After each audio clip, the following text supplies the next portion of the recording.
عمر إجلول الأمين العام لجمعية حمير كردستان. مساء الخير عمر. شو هاي؟ شو عملت؟ شو هاي؟ تحية. هذا أنا أبو صابر أوكي فيكتوري أند أوكي. هيدي شو؟ شو يعني؟ يعني أسلم عليكم وأقول أوكي. فيري جود. فيري جود. يس. بس شو يعني؟ هذا التحية مالتنا، وهذا في أمان الله. في أمان الله. إيه. ليه هيك؟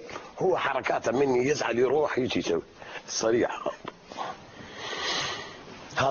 هذا صفات الحمير. عمر يعني عم نشوف كرافات عليها حمير. هذا آل بيتي كلهم، قرايبي، ابن عمامي، ابن خوالي، عمامك واخوالك واخواني، والبنز كمان. وهذا بيج براذر مستر دونجي ماي براذر. خيك. اخي. يس. نعم اخوي. يعني انت يعني انت عم بتقول انك انت ابوهم، ابو الحمار كله. ابو الحمار كله، يعني انت عفلق كبير الحمير. انت كبير الحمير. نعم. ابوهم وطالع زيهم. لما بتقول لما بتقول انا ابو الحمير، في قدح وذم، في قدح وذم. يعني اذا عذرا اذا حدا ناداك حمار بتعتبرها اهانه؟ لا يعني امدح نفسي. اعظم شخص بالكون لما أنا اقول انا حمار. ايش حد يكون حمار؟ انا مقلد الحمار، ما اقدر اصير مثله. الخدمات اللي هو يخدمها والصفات اللي هو عنده انا ما اقدر اوصلها. يعني الحمار اهم منك؟ اهم مني ومنك ومن غيرنا. واثبت ذلك. ليه ما بتحكي؟ لا خلي كل واحد يحكي عن والله كيفك. هذا انا حر. اكيد انت حر. وعندكم ايمان بالحريه أكيد. والديمقراطيه. اوكي، ليه اخترت الحمار؟ ليه اخترت؟ لأن حمار. هو أنا عمري 6 سنوات أبوي يبيع بي نفط، هو خدمني. أقول له اللي أبوي يا ريت يا أبوي تهتم بنا بقد ما تهتم بحمار. يقول يا أبوي لو مو حمار أنا ما أقدر أجر عربان وأبيع نفط أخدمكم. الحمار هو خدمني وأنا مو ناكر جميل وفي لي هالخدمة. اليوم عمر عندك يعني جمعية، وأنت يعني أمين عام الجمعية. أنت مؤسس الجمعية. هو في البداية كان حزب من حزب الحمير 79 لغايه حزب الحمير 91 ايام الانتفاضه كنا حزب. نعم. هلا صرتوا جمعيه، رح احكي بعدين من جمعيه لحزب. نعم. ليه صار؟ ولكن اذا حدا بده يعني بده يجي ينضم لهذه الجمعيه، نعم، في شروط لواحد ينضم. شلون؟ عندنا شروط. الصريح بالكل درونا كري ولا ترويض كري. يعني يجب ان لا يكون كذابا. لان الكذب هو مفتاح الاعمال السيئه. اذا كذب يسوي كل شيء. لكن واحد مش كاذب. مش كاذب، هذا الشرط. نعم. والثاني شرط يحب بلاده وطنه مأوى مال حمار. هو التعبان ومن بعد يتقرب من بيته ينهق. اهل البيت يقول رجع والدنا من ينهق حمار لان والدهم مو حمار. هاي ثاني شيء. نعم. اذا حدا جاي من اعضاء الجمعيه بده يقدم لك تحيه. هسه خلي اخلص الثالث. تفضل. الثالث يكون عنده صفات حمير. حمير عنده الصبر، القناعة، الإطاعة، الخدمة بدون مقابل. صفات الحمير. نعم. ليه ما بتقول صفة إنسان يكون صبور؟ ليه صفة وين إنسان عنده صبر قد أبو صابر غير حضرتنا أيوب الله يرحمه والله نعم. يرضى عنه. لازم يكون عنده صفات الحمار. نعم. لا يقدر يكون يعني منتسب لجماعة. إذا بدك يكون في تحية وقتها تجوا تجتمعوا مع بعض، في تحية معينة؟ حاضر قدمه. الأعضاء من يجيني لازم ايش يسوي؟ كيف؟ وانا كمان ايش اسوي له؟ قلت هاي التحية. هاي تحية الأعضاء لما شلون ما جندي يروح على ضابط ماله ايش يسوي؟ هو يجي. ليه عم بتحرك الحركة ويا الرجل اثنين. الثالث شو خاصة بالحمار؟ يعني هذا الشيء خلاعي ما اقدر اكشفه. ما بقدر تكشف، بس لازم تكون صراحة يعني هذا هو.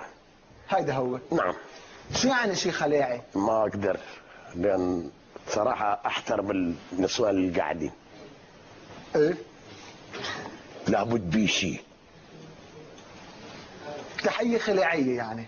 لا مو خلاعية، بس لما تفسر للجميع فلازم رفصات. نعم تفضل عمر. يعني نعم. اللي بينتموا لجمعية الحمير في كردستان في تراتبية إلهم؟ في تراتبية رتبة؟ طبعا. أول مرة إذا واحد مثلا عمره أقل من 6 سنوات تسميه جحش صغير. من 6 ل 12 شهر، هذا بالشهر بالحمار يقابل سنة من بشر. نعم. شهر، لأن هو ب 18 شهر يصير حمار، وإحنا ب 18 سنة نكون رجال صاحب المسؤولية. تحت ال6 سنين شو قلت لي اسمه؟ جحش صغير. جحش صغير. اي بالكردي عندنا هم اسماء ممتازه يعني ينطبخ وياه. ومن 6 ل 12 نسميه كره. ومن 12 ل 18 شهر نسميه نوبلان، احنا بالكردي يعني شبيبه تحمير. عمر يعني هون في بالحاضرين في الاستوديو عم يضحكوا. خليه يضحكوا. العالم اضحك والدنيا يضحك لك، وابكي تبكي لوحدك مثل ما قالت ام كلثوم. ولكن الناس في كردستان نعم. بيقبضوكم جد؟ والله في البداية في نظرة كانوا جدية؟ ينطحوني ويعضوني مثل الكلاب، لكن مع مرور الزمن وصمودي قدرت اقنعهم اكثريتهم. نعم. لكن قلت لي قبل شوي الصغير قلت لي جحش. انت شو امين عام؟ أنا أكبر الحمير في كردستان والعراق، أكبرهم. أكبر الحمير. أنا مؤسس الفكرة طبعا، أبو الحمير. رح أحكي معك يعني عمر بعد شوي خلال الحلقة عن الحمير الأصليين ومقلدين الحمير يعني. أنا مقلد، وأبو صابر الأصلي، أبو 4 رجل هو الأصلي. أنا مقلد. أبو صابر هو مش حد يكسون مثله. ما أبو صابر التسمية الشعبية في العراق الحمار. نعم. يعني أبو صابر للحمار. لأن هو دعيتوا لك أبو صابر في العراق؟ هواية. الفيعاء قابلني، خاصة نجلاء قادر يسميه كل دقيقة أبو صابر، وأنا أقول له أم صابر. هي متنظمت وياي هسه بالبغداد. حضرتك متزوج؟ طبعا عندي 7 أولاد، 5 ولد و2. زوجتك شو منتسبة للجمعية؟ في البداية لا، بعدين بالأخير اقتنعت. ورتبتها اليوم شو زوجتك؟ مطية وبس، أتان. نعم. راح ارجع لك خلال الحلقه عمر قلول. بدي انتقل لحسام حمدي من مصر. مساء الخير حسام.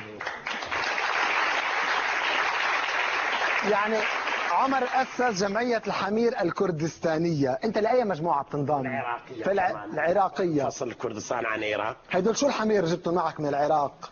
هذا هديات اجاني من اصدقاء، فهذا نعم. دائما يخدمني. نعم. انت حسام لاي مجموعه تنضم؟ لا، هو مجموعه على الفيسبوك كنت منضم ليها. شو هي؟ مجموعه حمار تحت وحمار فوق. حمار تحت وحمار فوق. حكي قبل شوي يعني ابو صابر رتبته الامين العام والحمار الكبير، يعني عذرا انا عم بنقل كلامك. هذا وانا افتخر به. تفتخر؟ كلنا نفتخر به. كلنا نفتخر به. انت شو رتبتك في المجموعه؟ انا حمار تاني. المسألة ما فيهاش شو يعني حمار تاني؟ احنا اول ما بنخش بنبقى في رتبة جحش، ده البداية خالص.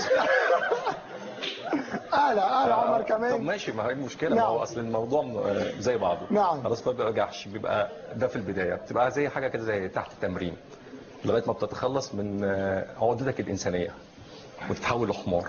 بعد كده تبقى حمار تاني. بعد كده حمار أول. حمار أول.